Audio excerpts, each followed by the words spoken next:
Hello friends, welcome to SSC coaching centre. दोस्तों, आज के वीडियो में एसएससी सीजीएल के लिए पार्ट 4 रहेगा। मैं पार्ट वाइज वीडियो बना रहा हूं। एसएससी सीजीएल 2024 के नाम से अलग से प्लेलिस्ट मिल जाएगा, जिसमें आप सभी वीडियो पार्ट वाइज देख सकते हैं और अपने एग्जाम की तैयारी कर सकते हैं। तो चलिए स्टार्ट करते हैं। पहला क्वेश्चन है, 100 से कम 7 के सभी धनात्मक गुणजों के योग ज्ञात करो। 100 से कम होना चाहिए। अब देखिए 7 के सभी गुणज लेने, तो 7 का देखिए पहला गुणज 7 रहेगा। 7 एकम 7, 7 दूने का 14, ठीक है। 7 त्रिक का 21, 7 चौके 28, ये 7 के गुणज हैं। अब हमें कहां तक जाना है? 100 से कम तक जाना है। अगर इस 100 में 7 से मैं डिवाइड करूं तो 7 एकम 7, 3 बचेगा 30, 7 चौके 28, 2 शेष बच जाएगा। अब 100 में से 2 शेष बचने का मतलब है कि ये 98 तक कट जाएगा पूरा, है ना। 98 तक कट जाएगा और सभी का हमें योग करना है, तो हम प्लस का साइन साथ में लेके चल रहे हैं। अब आप इसमें ध्यान दीजिएगा, इसमें पूरी सीरीज में 7 कॉमन है। सभी में 7 का मल्टीपल सभी में हो रहा है ना, तो 7 को मैं बाहर ले लूंगा। अंदर क्या बचेगा? यहां से 7 चला गया, 7 गुणज 1 7 होता है, 7 चला गया 1 बचा। 7 गुणे 2, 7 गुणे 2 14 होता है, 7 चला गया तो 2 बचा। ऐसे ही यहां पे 3 बचा और यहां पे 4 बचा और यहां पे क्या बचा आपका? 14। 14 सत्ते 98 होता है ना, 14 बचा। अब इनका योग करने के लिए जो फॉर्मूला होता है वो होता है n into n plus 1 divided by 2।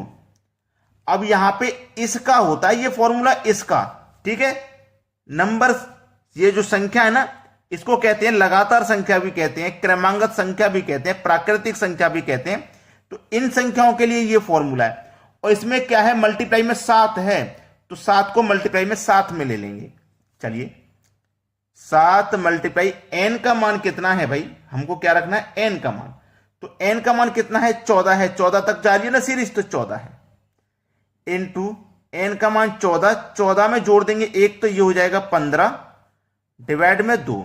2 से कटा दो 14 को, 7 बार में कटेगा, 7 सत्ते 49 और मल्टीप्लाई में कितना है? 15। कर दो भाई दोनों का मल्टीप्लाई।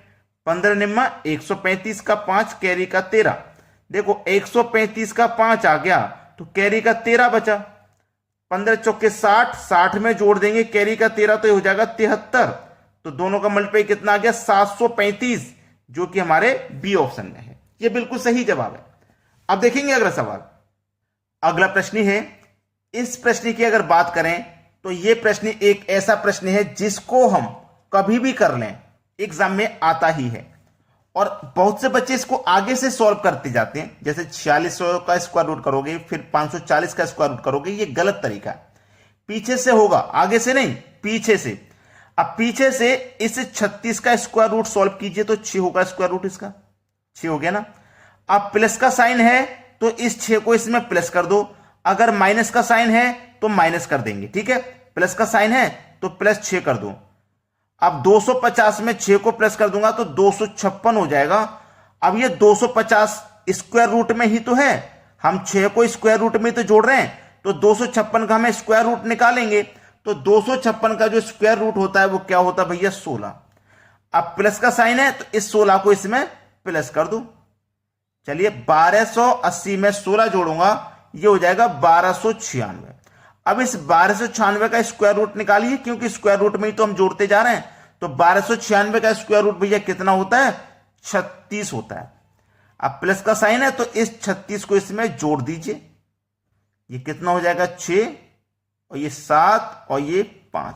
576 का स्क्वायर रूट निकालिए, 24 होता है।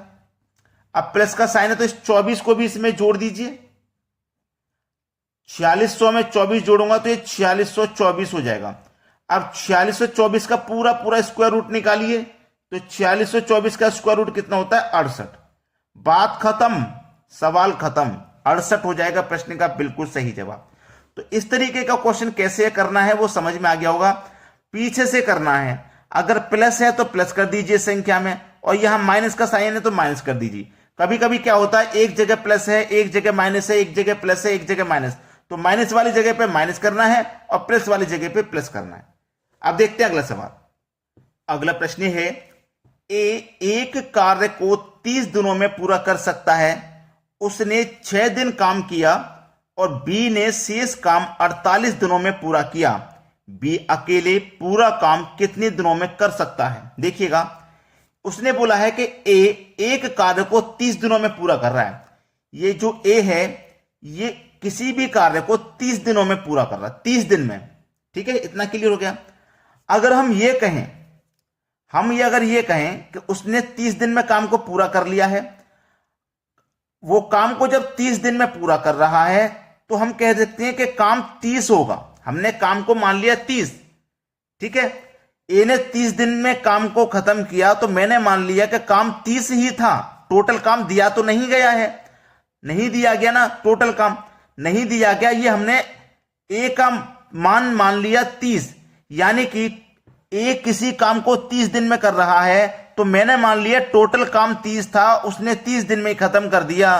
तो भाई एक दिन में कितना करेगा? वो एक दिन में कितना काम करेगा?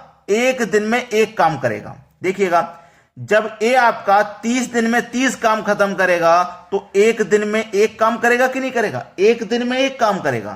तो जो ए है वो एक दिन में एक काम करेगा, तो उसने 6 दिन काम किया है, एक दिन में एक करेगा तो 6 दिन में कितना काम कर देगा भैया? 6 काम कर देगा कि नहीं?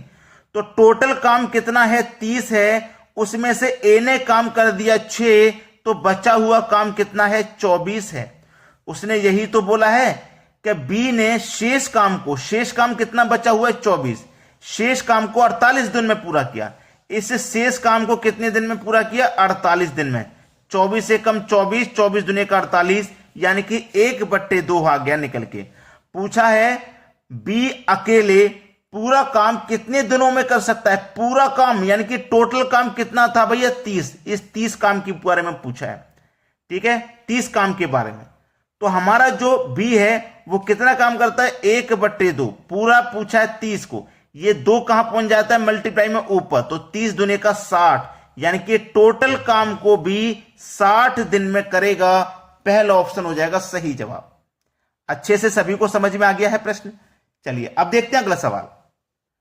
अगला प्रश्न है, यदि ए अनुपात बी बराबर 1/2 अनुपात 3/8, बी अनुपात सी बराबर 1/3 अनुपात 5/9 और सी अनुपात डी बराबर 5/6 अनुपात 3/4 है, तो ए बी सी डी ज्ञात कीजिए। यह प्रश्न बहुत अच्छा है।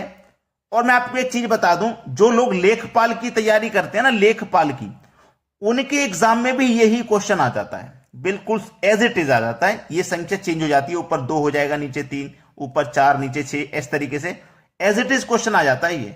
ठीक है, तो चलिए एक चीज सीख लीजिए कि अनुपात कभी भी फ्रैक्शन में नहीं होता, बटे की फॉर्म में नहीं होता। अगर दिया गया है बटे की फॉर्म में तो उसे पहले सही फॉर्म में बना लीजिए। तो सही फॉर्म में कैसे बनाया जाता है वो सीख लीजिए। ए अनुपात बी बराबर ए और बी, नीचे वाली संख्याओं का एलसीएम लो। 2 और 8 का एलसीएम 8 ही आ जाएगा। 2 से 8 को घटाओ 4 बार में, 4 कमल पे 1 से करेंगे 4 अनुपात 8 से 8 को घटाओ 1 बार में, 1 कमल पे 3 से करोगे 3।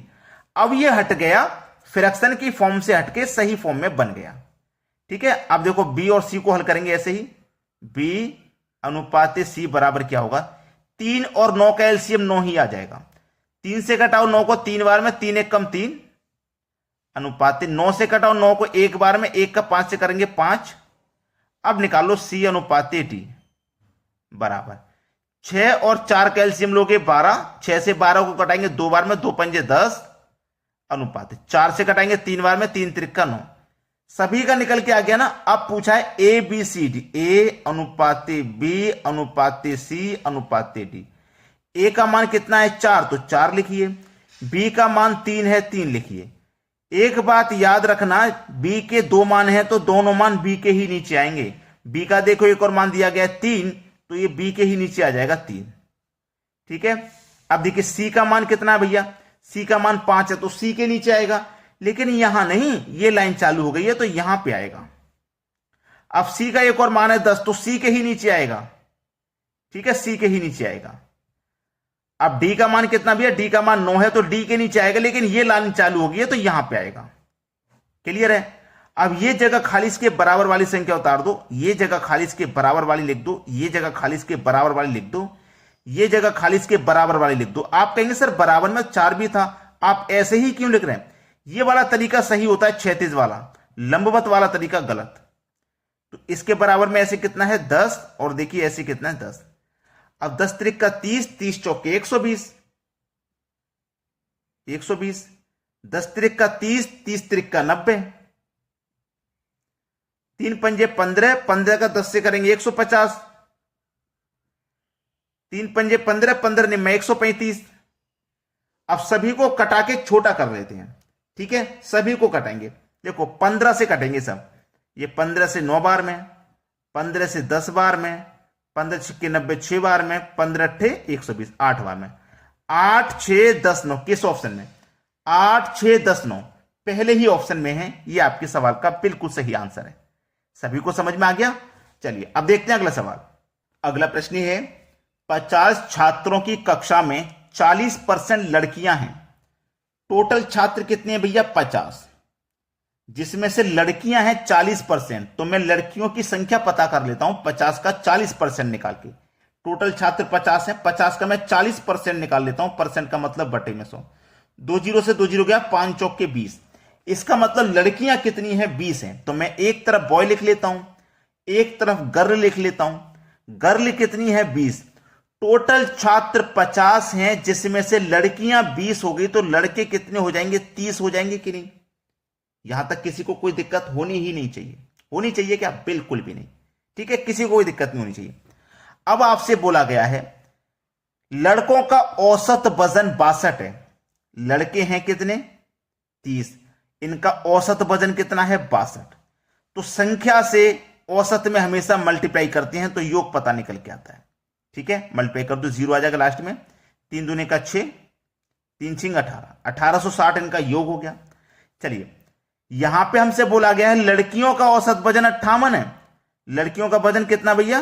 58। तो संख्या का मल्टीप्लाई औसत से कर दो, योग पता हो जाएगा।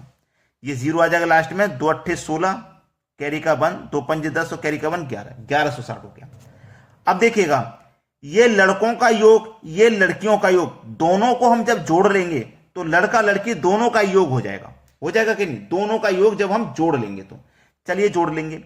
0 और 0 0, 6 6 12, कैरी का 1, 1 और 8 9, कैरी का 1 10, कैरी का फिर से 1, 1 और 1 2, कैरी का 1 3। ये हो गया इन दोनों को जोड़ के इतना, इतना हो गया ना। ये योग है, लड़का लड़की दोनों का योग है, और लड़का लड़की दोनों का योग कितना है? 30 लड़का 20 लड़की दोनों का योग 50 है। औसत पता करना है तो औसत कैसे पता करते हैं कि योग में औसत पता करने के लिए संख्याओं के योग से डिवाइड करते हैं। तो 0 से 0 चला जाएगा, 5 से कटा दो भैया, 5 छिक्के 30, 2 बचा नहीं जाएगा, दशम लग जाएगा तो 20 हो जाएगा। 5 चौके 20, 6.4 देखिए किस ऑप्शन में, ठीक है, क्या 6.4, यानी कि ये 60.4, सॉरी, क्योंकि 5 से कटाऊंगा, 5 छिक्के 30 कट गया, ना जाने का 0 आएगा तब दशमलव लगेगा, सॉरी 60.4, यानी कि पहला ऑप्शन देखिए किस ऑप्शन में है? आपके पहले ही ऑप्शन में। तो यहां पे आज की वीडियो में इतना ही, लेकिन अगर आपने अभी तक लाइक नहीं किया तो लाइक कर दीजिएगा, और वीडियो को अगर शेयर नहीं किया तो शेयर कर दीजिएगा। इतना काम जरूर कर दीजिएगा, ठीक है दोस्तों, धन्यवाद।